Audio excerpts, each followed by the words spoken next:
Good evening, our highly esteemed guests and friends who listen to us in the clear all over the globe. This is ICAN on Air, an initiative of the Institute of Chartered Accountants in its Old Chapter, New Chapter episode with the aim to educate, to inform, and allow our listeners to have a feel about what is happening within and outside their immediate environment. In this segment, we are going to be having a guest interview where we are going to be looking at a very important subject. And of course, we are going to show you a few news headlines, talk about a few items on the agenda of the Institute of Chartered Accountants of Nigeria, talk about a bit about our social diary, and it promises to be fun to you. For those who are joining us for the very first time, this program comes on 2 times in a week. First on Thursdays, 6 o'clock West African time, and then another on Thursday, 6 o'clock West African time. Please stay connected. We'll soon be back.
Yes, 1 or 2 news items. The Ikeja and District Society holds a seminar tagged Diversification in an Ever Fast-Changing Economy, Entrepreneurship All the Way.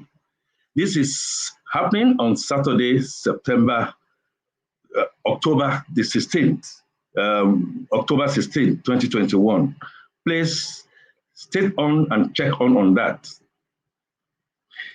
Corporate Reporting Faculty holds a free webinar on Saturday, October 16, 2021. The time is 10 a.m. to 11:30 a.m. And that will only be for corporates, West African time. Reporting faculty members. To be a part of this practical knowledge, please send an email to faculty at ican.org.ng.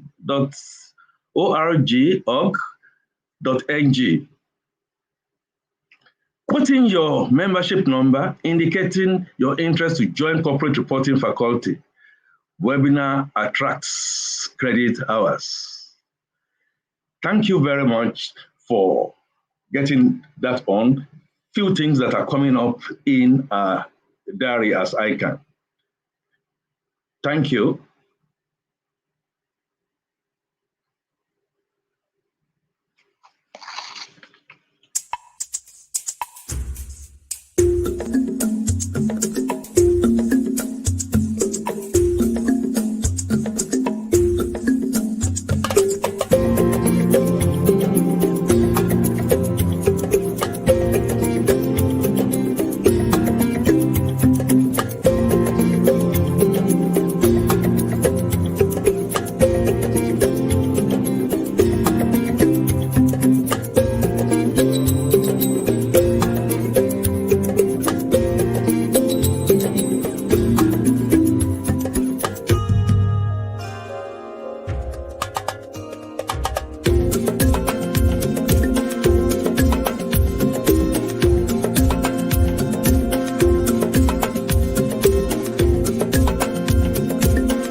Thank you for staying connected.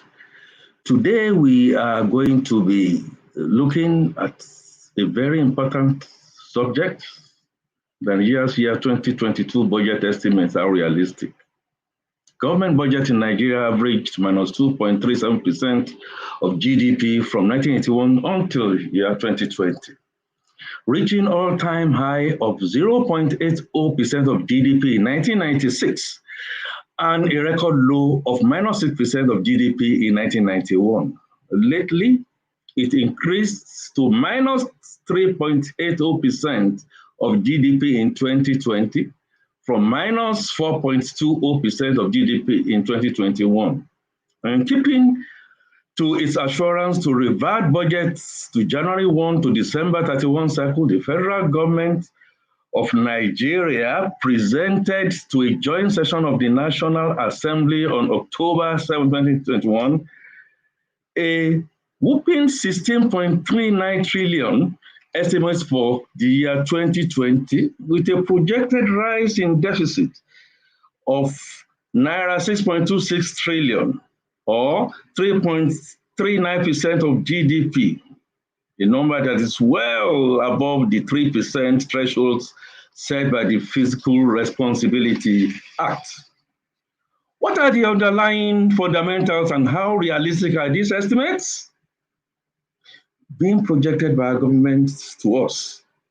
And joining me today to throw more light into this subject is a renowned economist and a virtuoso on Nigerian budget trajectories over the years, Dr. Biodun Adedipe. We will be fully unveiling him and also delve into this subject in more details. Dr. Adedipe, you are welcome on board. Thank you very much, and thanks for having me also. Always a pleasure to have you. And I'm still talking about the 2023 budget estimates. For us accountants, estimates can be made. We can also now ask, what are the disciplines, what are the underlying factors in putting all those numbers together? Because we know that annually, the federal government of Nigeria prepares its budget estimates like they've done for consideration and approval for the National Assembly. Often, the performance of the president's year budget is presented as a preamble to the new budget estimates. Does this annual ritual provide an opportunity to decisions to hold the government to account? One, who verifies the performance of these claims? How well has the year 2021 performed beyond the mere release of funds? In other words, what can citizens say is the impact of the year 2021 budget? Yeah. Okay, thank you so very much. Those are very, very incisive questions, and my response will be straight and simple. Number one is that, yes, the annual budget, yes, we call it a ritual, quite all right, actually provides an opportunity for citizens to hold the government to account, simply because the budget is a law. Once the president signs the budget passed by the National Assembly, it becomes law, which means on the grounds of that, citizens can actually engage the government and hold the key government functionaries accountable. Now, to your second question, who verified the performance claims? Well, I will put it from two perspectives. One is that under the FOI, that is, Financial Information Act, every citizen has a legal right to demand for information and data to verify those claims. But the question again will be, do we really have the time to do that while we are still running our own businesses, running our institutions, and wherever we find ourselves within the economy? So in which case, then, the key person also legally empowered to do that is the Auditor General, who now will, at the end of the year, also verify those claims and numbers and confirm to us whether we ended with either a surplus or deficit fiscal operations. Now, talking about budget 2021 and how far, clearly, in terms of operations, we have not performed to par from what the president, presented to the National Assembly. Because if you look at the numbers, we are behind in terms of revenue, and of course, also ahead of projected deficit. Okay, so when you take all of this together, the question is, yes, we are progressing as expected. Some interesting metrics too. Oil production at 1.7 million barrels per day, as at end of July this year, is already ahead of the budget of 1.6 for the year. All right, so that should be good news. Same thing goes for the price of crude oil, in the sense that the actual price of crude oil is also running much higher than what we budgeted at $40 per barrel for this year. In fact, I checked this afternoon, Bonnie Light was going for $82.54 per barrel, as at about 1:30 this afternoon. So which means Nigeria has no problem with revenue, so to say, relating to oil, that accounted for 89.44% of our foreign trade in the first half of the year. So it means then that the issue is somewhere else, in my own estimation. Even though some people will clearly say that in the past 4 or 5 years, we really have not even met all our projections in the budget. But let me quickly just take you into this. This year, 2020 budget expectedly is based on the parameters of the medium-term expenditure framework for 2022 to 2024. Give our online viewers a sense of these parameters and your assessment of the propriety of the underlying assumptions. Really, how realistic is the 2020 budget estimates? Thank you very much. Now we can easily quickly get the assumptions. The first is the benchmark oil price at $57 per barrel. Okay, if we take that and also look at the pattern, the trend, the trajectory of the price of crude oil, let's not go too far into history. Let's say the last 3 years. So it's been favorable, especially since the second half of last year and up to now. And why is that so? Because global economies began to unlock from the third quarter of 2020. And that is what we are now seeing this year in terms of growth rate of GDPs at very unusual rates all around the world. I mean, just imagine the Indian economy growing by 20% in the second quarter, Nigerian economy by 5.01%. Those are very, very unusual rates, but because they were coming from a low base in the second quarter of last year. So as more of these economies unlock, and then the demand for crude oil also increases, no doubt the price will go on an uptick. We've seen that play out. Then of course, OPEC Plus has been very careful in managing output and supply to the market. So where the market anticipated a 1 million barrels per day increase in the last 2 weeks, and OPEC Plus came with 400,000 barrels per day. That also has gone in a way to manage the supply. And so the interplay of those will translate into, an improvement in terms of the supply environment. So for Nigeria, an estimate of 1.88 million barrels per day in the budget for next year will appear also somewhat realistic.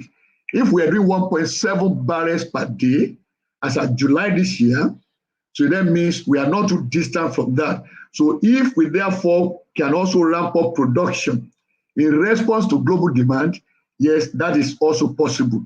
The only area of concern will be the exchange rate, and for obvious reasons too, because there we assume 410.15 naira to a dollar, all right, which is the official rate anyway. And that also, I would say, yes, makes a lot of sense for the government, because when governments plan, they always make reference to the official exchange rate, which will of course be different than the rate in alternative segments of the market. All right. So the challenge they face then will be how to manage that difference, which we call premium, between the official rate and the rate in alternative segment. So the other two elements in the assumptions are actually outcomes. If I were to influence the way they do budgeting, I would tell them not to make GDP an assumption and inflation rate as well. Those will be outcomes of the execution of the budget. So which means if this budget is executed rightly, the government says we expect this economy to grow by 4.2% next year. Okay, inflation rate will be said. That, of course, to me, outright, in answering your question, inflation rate expectation is not realistic because we are at 17% plus presently, and then we expect the economy to grow. We always call it a trade-off in economics. When you grow your economy, it normally triggers inflationary pressures. So the only way you have to contain that is what the monetary authorities do. Okay. And that is where the by ways and means. Quite exactly. Right. Quite interesting. Now let's dig a bit deeper. While they presenting the budget breakdown, the Minister of Finance indicated that the challenge of the nation is not debt sustainability or revenue challenge. According to her, reduction in costs is not feasible now, although the government will strive to eliminate areas of waste. Do you share her perspective? Why cannot the cost of governance be reduced, for instance, through the implementation of the 2011 Steve Oronsaye's report?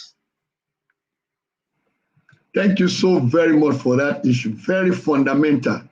And I take that from the perspective of the privilege of serving on the Presidential Committee in year 2010, 2011, that looked at the issue of expenditure, at the federal government. And one of the key things we also strongly recommended then was for the government to adopt the Oronsaye Committee report and execute it. Interestingly, when President Buhari came into office, his government appeared to have taken a part of that report. You recollect that 3 ministries that existed before he came in May 2015 were merged. And that was power, which was separate from works and housing. And also, of course, we had the third component of that. But essentially, when I saw that, I gave the government kudos. I said, this is interesting, okay? Merging those 3. And one of the things I had said way back, some 10 years back, was that Nigeria should consider merging those 3 ministries and renaming it as Infrastructure Ministry. And that was where the error came from. Because we did not rename it as Infrastructure Ministry, that was why mentally we all kept saying 3 ministries were put under 1 minister. And so it became easy for us to now detach power from it and leave only works and housing together. Okay? Ideally, that is what we should have done. Any ministry with affinity, according to Oronsha's report, should be merged because there's duplication of activities, functions, responsibilities. I mean, if you check presidency and find out how many permanent secretaries there are, it's mind-boggling. Okay? So in which case, we need to reduce the size of the government to start with, and that will then also affect the cost of governance, as you said. That is where the real problem is. Okay? The rest of talking about debt sustainability and the rest of all of this, they are mere ratios. They are ratios. And ratios can change any direction depending on what happens to numerator and denominator. So for me, I won't argue with them on debt sustainability, but it's just a mere ratio. Or you consider sovereign debt to GDP is a mere ratio. So what is more important is if we borrow what for? And then when we define what we are borrowing for, are we getting value for money? Those are the things we should be interrogating. Those are the things we should be interrogating, you said, Dr. Adedipe. And may I just quickly inform our online participants, please, you could send in your questions to the question and answer box, and we'll take as many of it within the time frame that we have. And now let me take you further, Dr. Adedipe. You actually mentioned the fact that GDP as a ratio of measure should be an outlier. And I think I agree with you absolutely. But in specific times, over the years, the Aso Rock has been budgeting for generators and fuel each year. For 2022, the government has again budgeted 30.67 million naira to fuel Aso Rock generators. What does this say about the nation's investment in the power sector? Which should really be a critical infrastructure. When will Nigeria begin to recoup its investments in the power sector? Okay, thank you so much. I will approach that from this perspective. One is that, yes, being the seat of power, all right, certainly you don't want power outage to happen there at any point in time. That is given. But what is more important to me and a path to follow in order for us to get over that will be for us to take a position that the presidency, that is, let's say, Aso Rock, to be more specific, okay, will depend on power from the national grid. So once we take that as a policy position, and that is what I see as most of the disconnect in our budget and what we eventually get at the end of each year. So we are not appraising tangibles, we are appraising how much we generated and how much we spent. So the conversation ends at whether we've had a surplus or a deficit. So if, for example, we now say, look, if there's power outage and we leave generator out of Aso Rock, that means whoever is in charge of that, we know that it must ensure 24/7 power supply. And also, it means the president will ask questions when there's an outage. Because what happens mostly in Nigeria is that our leaders don't demand performance from those who are put in charge of key responsibilities. So, and that is why it also, I will take that also to what happens in health. That is why it is so easy for our leaders to leave Nigeria for medical tourism. So, but if they adopt a policy to start with, that no top government functionary will go abroad for medical treatment, that will force them to look inwards and do something about our medical facilities. The same thing applies to power here. So, but if we have an alternative always, the temptation will be to always budget for that alternative and think that without it, we can't run government and we cannot survive. So I think it comes from the policy and the political will to commit to it. Just like in the days of Indira Gandhi in India. The man said, look, if Indians cannot produce the textile they wear, then let every Indian go naked. That was how India became dominant in the textile industry globally. And the same thing they did in other areas. When it came to automobile, he said, if we cannot produce cars that our people will ride, let's all ride bicycles. That's India for you.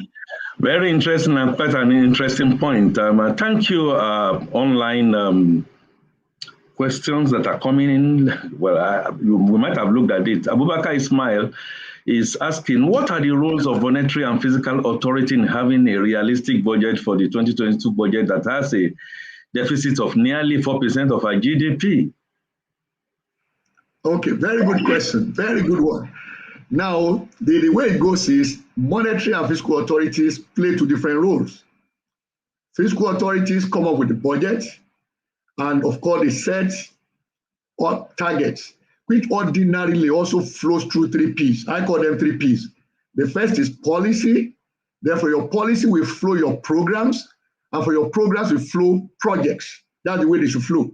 So in which case, whenever you come down to projects, you are very clear what you want to achieve in terms of how to grow the economy. So that is the primary consideration of fiscal authorities. The role of the monetary authorities now is to say, look, the way these people are going to spend money, will it trigger inflationary pressures? So what should we then do? So in which case, monetary authorities always come into the space in order to ensure that liquidity is managed so that it doesn't contribute to inflationary pressures. So that is why we talk about an alignment and, of course, collaboration between those two authorities. But whenever they don't work together, it will create a lot of problems for the economy. And we see a lot of that in Nigeria. Collaboration is the name of the game, Dr. Adedipe. You said another question just came in from Injioma Anaso. How do we get the government national budget right?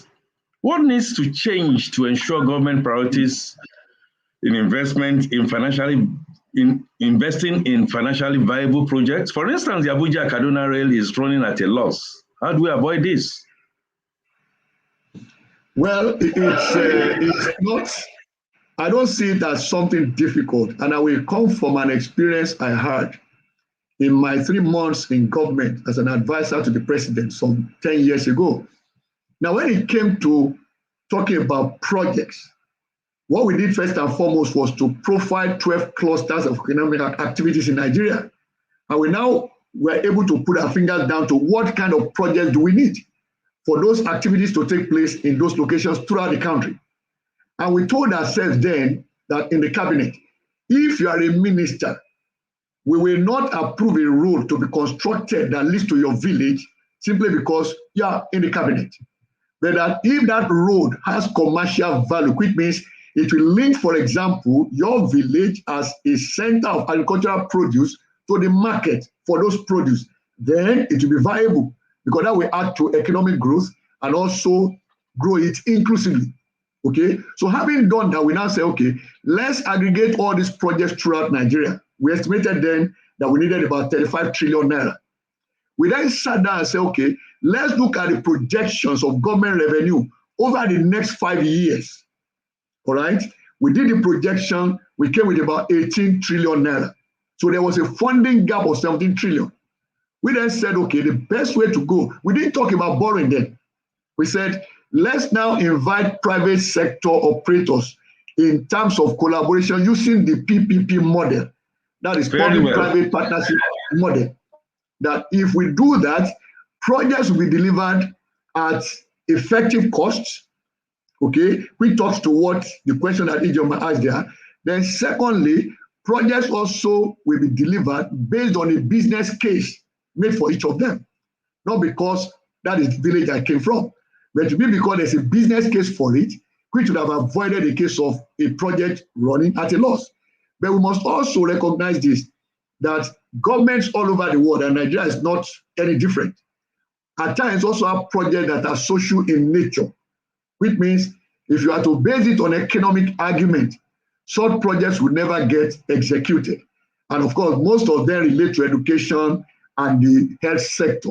Okay, most of them are social projects, which means they are not about social recovery. But the way we could have done, for example, Abuja and Kaduna and all the new rail lines we are constructing now should be for government to construct the rail lines and then invite private operators to get the rolling stock and actually run it.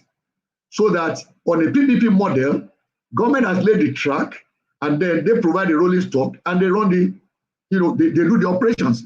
In which case, they will run it as a profit-seeking entity, which will then make money that will enable us to cover the cost and be able to deliver even more rail networks. So that's the way it's supposed to be.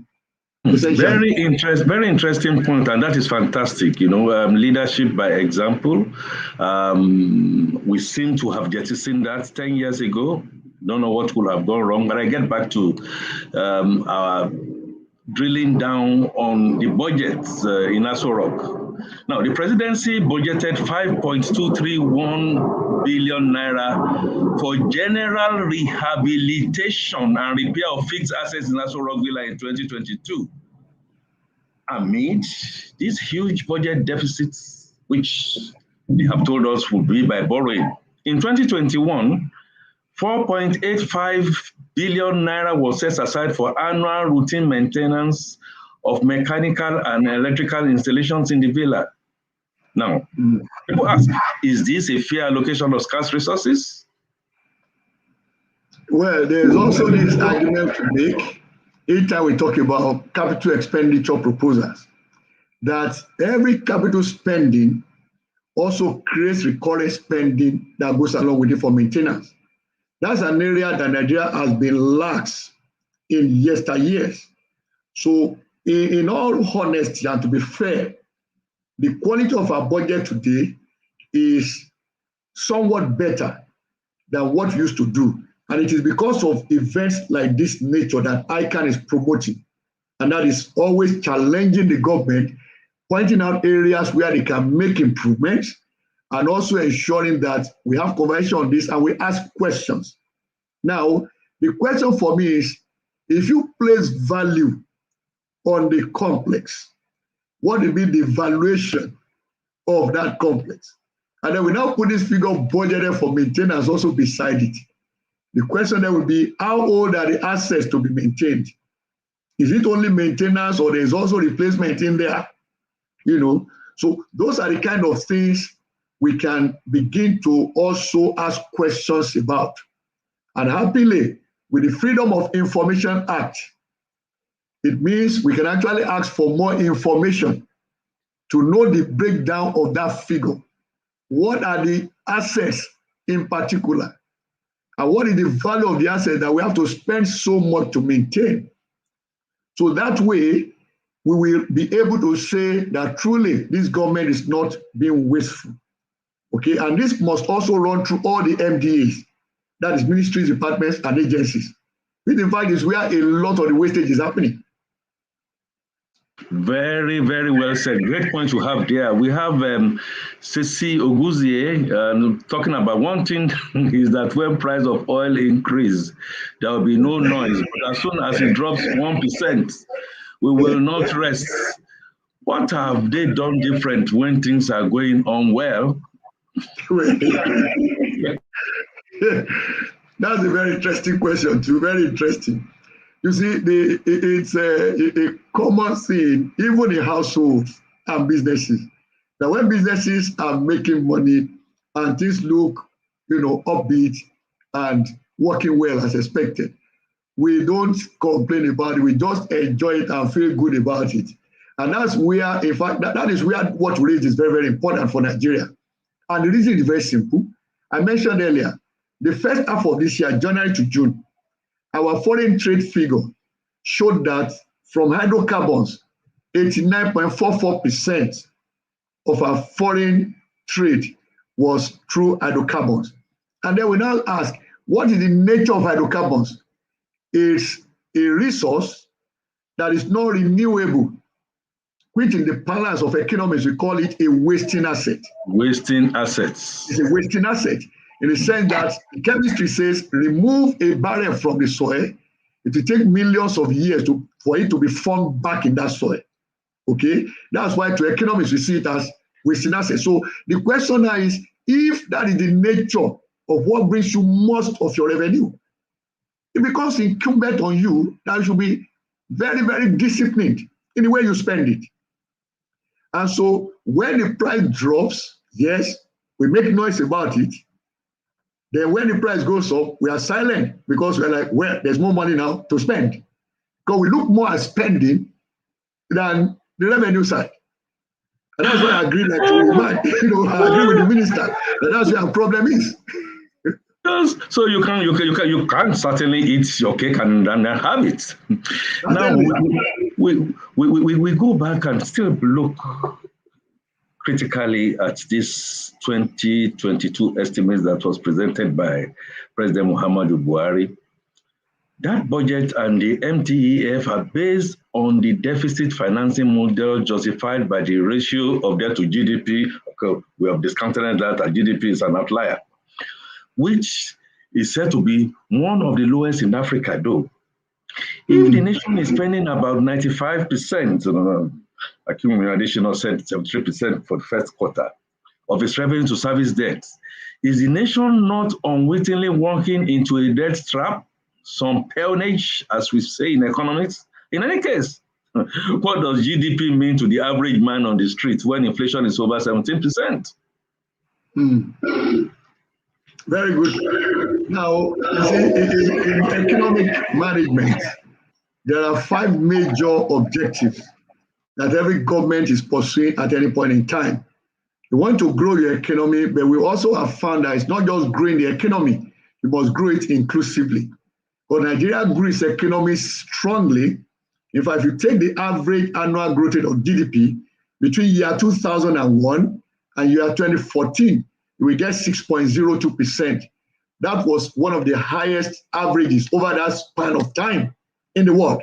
Okay, but we're growing our economy non-inclusively. Which means GDP was growing, but we're not creating jobs. Rather than create jobs, we're creating millionaires and billionaires. Okay, so now the issue for us is if you are growing the economy, yes, it's good. We should also be looking at the side of what is happening to inflation, what is happening to factor employment, which means it is not just about labor. It's not only about labor employment. We also will talk about capital, in which case do investors, domestic and foreign, find the environment conducive for them to invest? If we are attracting investment from the rest of the world, what kind of investment? Is it foreign direct investment that creates jobs? Or is it portfolio investment that is like money in the pocket? You put it down at the drop of the hat, you take it and you are off. What we call hot money. Okay? So now, equally, we look at your relationship with the rest of the world. So we talk about your balance of trade and also balance of payments. Okay? So what are we exporting? An item where we have no control over the volume we sell, and we also have no control over the price at which we sell. So that makes us highly vulnerable.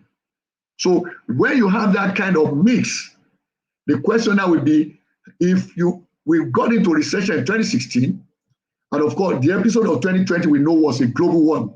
Almost every country around the world, including the global economy, went into recession. So we have no problem with that. But the issue is, you need to get out of recession and begin to grow the economy. So you need money to do that. But if you can't generate enough from revenue, that also means you have to borrow.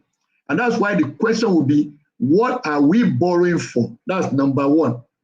Then from where are we borrowing? That's number two. Number three, at what cost are we borrowing? Then number four, for what tenor? Because the longer the tenor, the easier it is to repay. All right?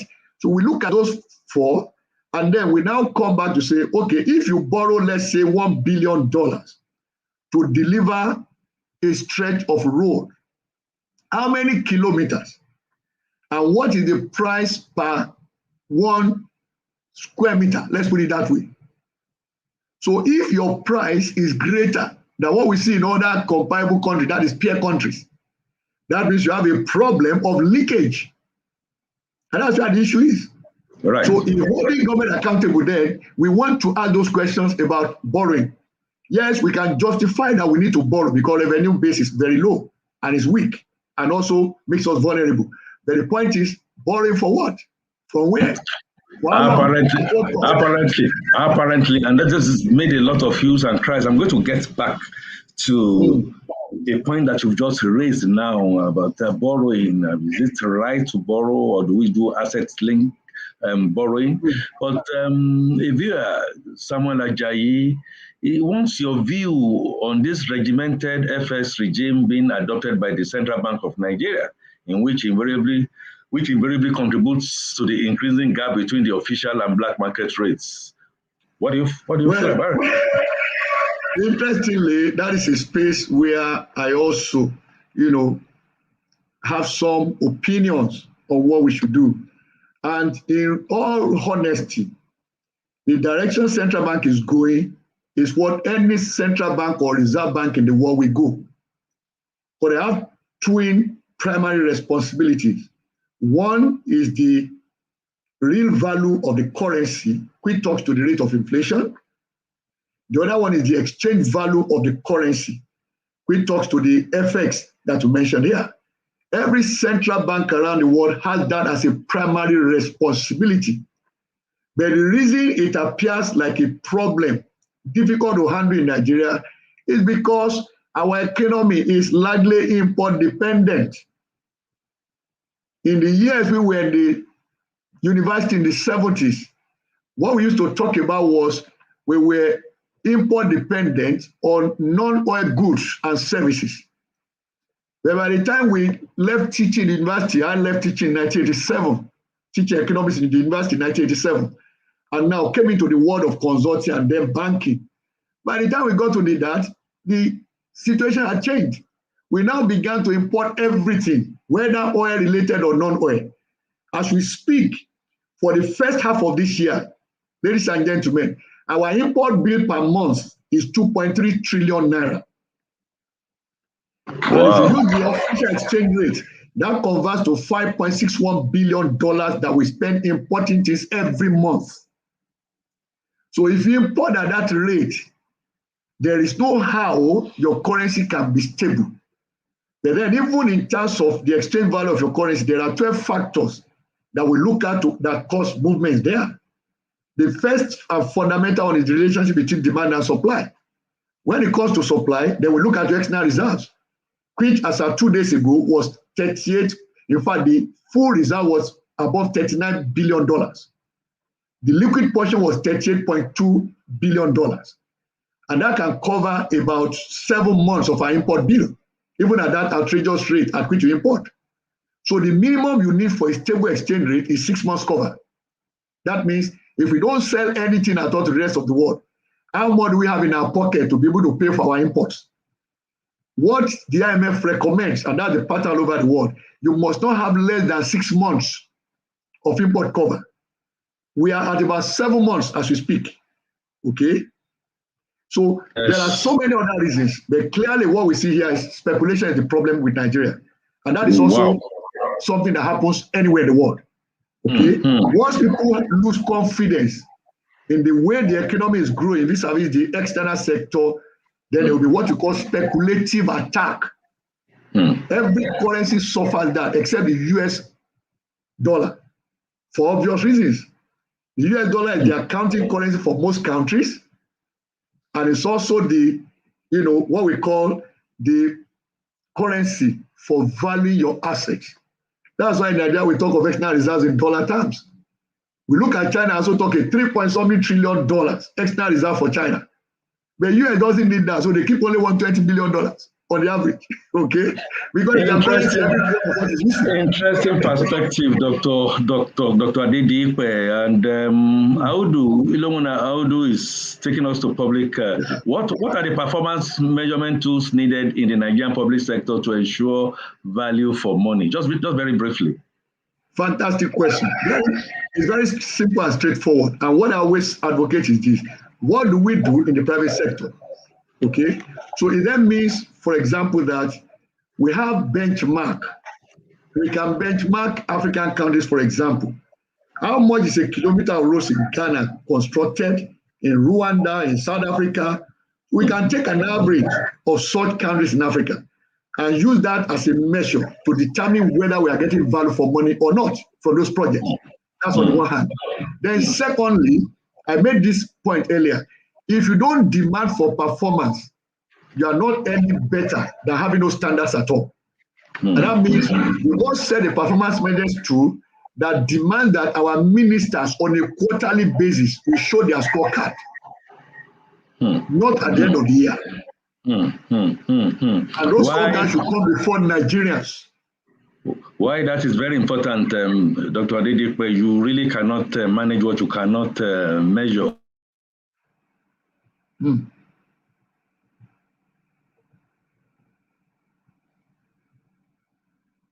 Oh, I think Mr. Fatunke is muted.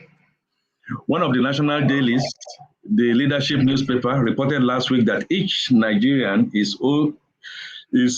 being owed 64,684. I'm sure you saw it.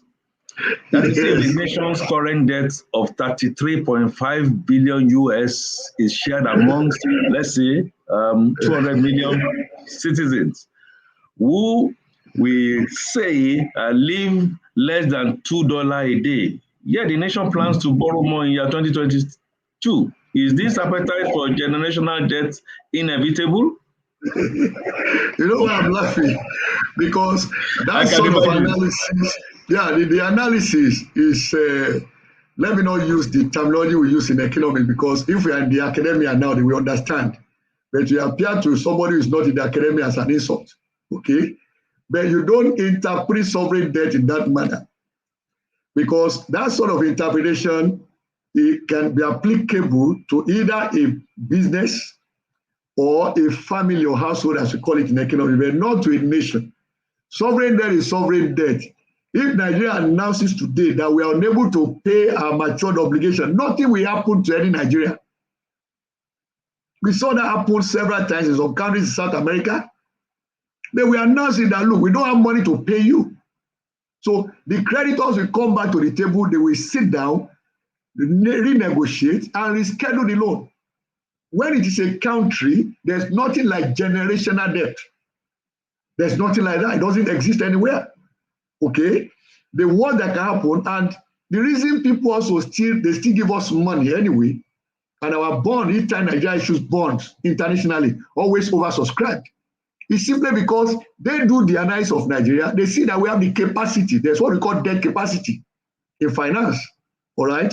So if you have it, that's when the creditor will give you credit anyway. But they see you have capacity for the loan you are taking, and you have capacity to pay it back. And that is the connection here. If we spend that money on infrastructure, infrastructure is an enabler.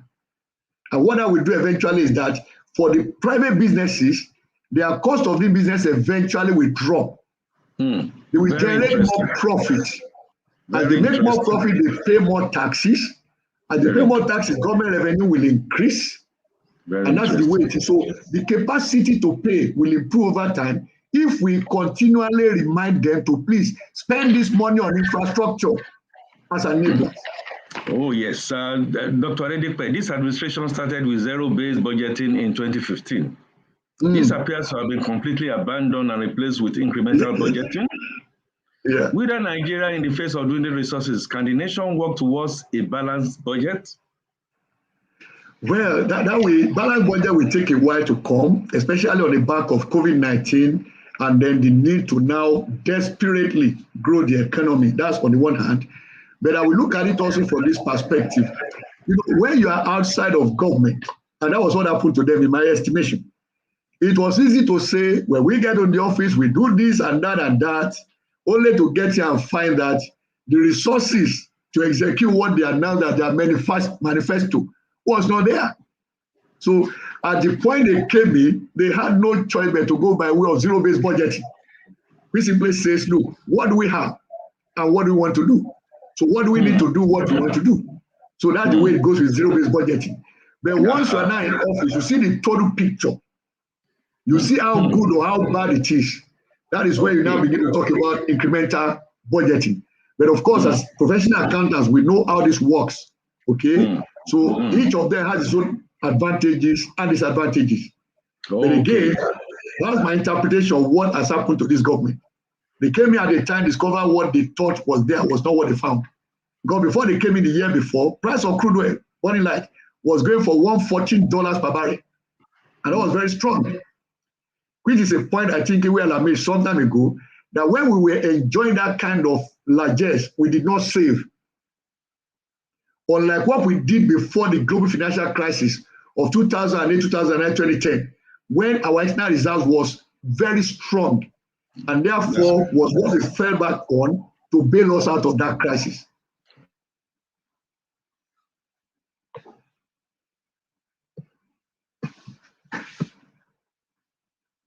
Oh, I think Mr. Badunke's mic is muted.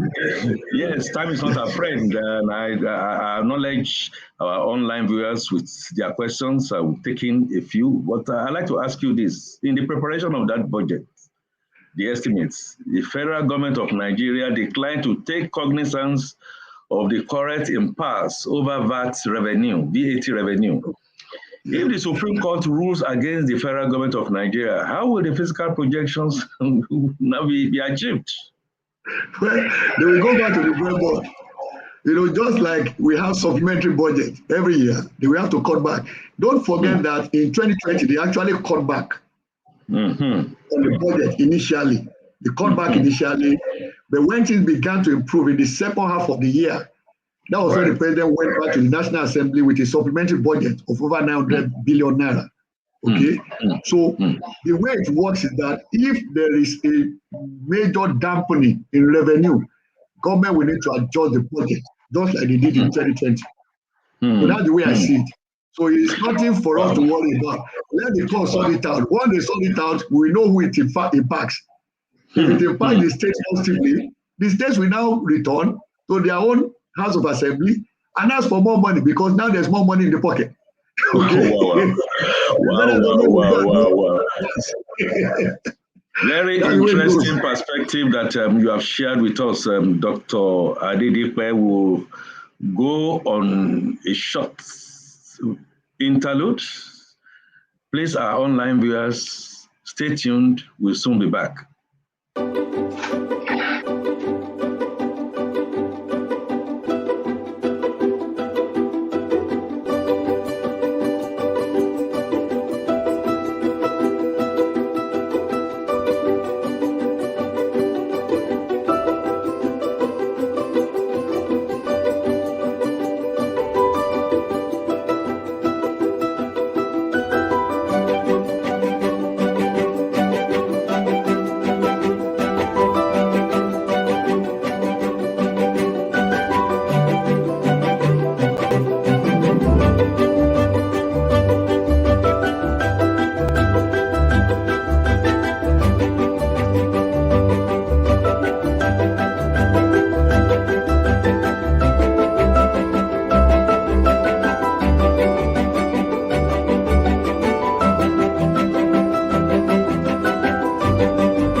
thank you again,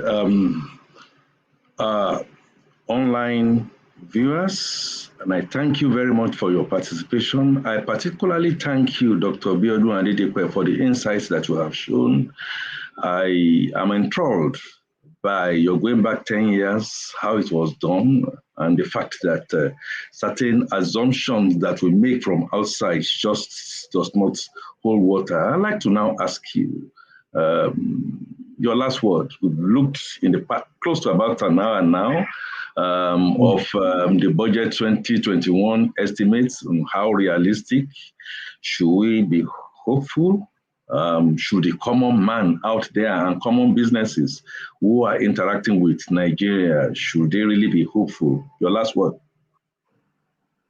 I am all repentant optimist as far as Nigeria is concerned. And so I will still say that we should be hopeful that things will get better, but of course, not necessarily because of what the government is doing. And I want to make this my last word on this platform today. And that the fact that governments taken together account for roughly 10% of this economy, which means the bulk of what actually happens there is from the private sector. So that is the reality I stumbled on about 5 years ago. And I've put that before our people in National Assembly and of course the presidency as well. So which means their major work to be able to make this economy conducive for business that will create the necessary jobs.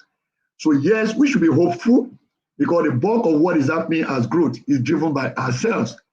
So that Nigerian spirit, the can-do spirit, entrepreneurial spirit, please let's continue in it. There is hope for a better Nigeria tomorrow. Super. Hope, hard work, living by example. We always continue to be the yardsticks that we should continue to measure. Thank you very much, Dr. Adedipe, and I am of the firm belief that we'll call on you more and more into ICAN Air to come share your perspective. Listeners, it's been quite interesting hosting this about 1 hour. Please, I'd like to quickly just announce that this time next week, which will be a Tuesday at 6 p.m., we are going to be giving you another guest. And we are going to be looking at a topic, capital market performance and the Nigeria's economic outlook. Good, bad, ugly, and why? Our guests that we are going to be bringing will be Johnson Egu Chukwu, FCA, another financial and economic expert who will come and give us his perspective on how that market has run. Now, let me leave you with these words from Dave Ramsey. I quote, "A budget is telling your money where to go instead of wondering where it went." End of quote. Thank you for staying tuned. I remain Akin Fatunke, your anchor on ICAN Air. Bye for now. My distinguished member, it's no longer news that our nation is going through a tough time. The economy, insecurity, infrastructure decay, unemployment, name it. Trust is lost between the government and the governed, between enterprises and clients. As professionals, we can no longer fold our arms while things go wrong. We need to stand and be counted by offering the government our expertise to find a lasting solution to this myriad of problems. To this end, the Institute is dedicating its 51st Annual Accountants Conference as a platform for technocrats to x-ray the nation and profile workable solutions to these challenges. The theme of the conference, which holds from November 29 to December 3rd, is Trust in Governance. How can government earn our trust? Why not join our lead speaker, Mr. Akinwumi Adeshina of the African Development Bank, and other renowned speakers at the conference as we lay it all bare. I look forward to personally welcoming you at the conference. See you there, because it promises to be intellectually stimulating and experiential. Thank you.